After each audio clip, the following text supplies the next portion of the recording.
Having trouble with your Brenthaven Rugged Keyboard? Let's walk through a few quick fixes.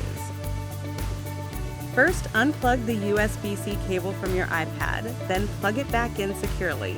Make sure the connector is clean and fully inserted. Next, perform a quick reset.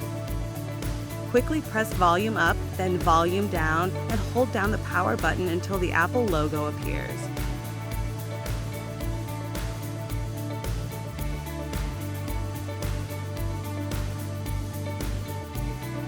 If your trackpad isn't responding, it may be turned off. Press the trackpad key above the 6th key to turn it back on. It can take a few seconds for the charging symbol to appear. This is normal. If it doesn't show up, recheck your cable connection. Always unplug the cable carefully and avoid bending it.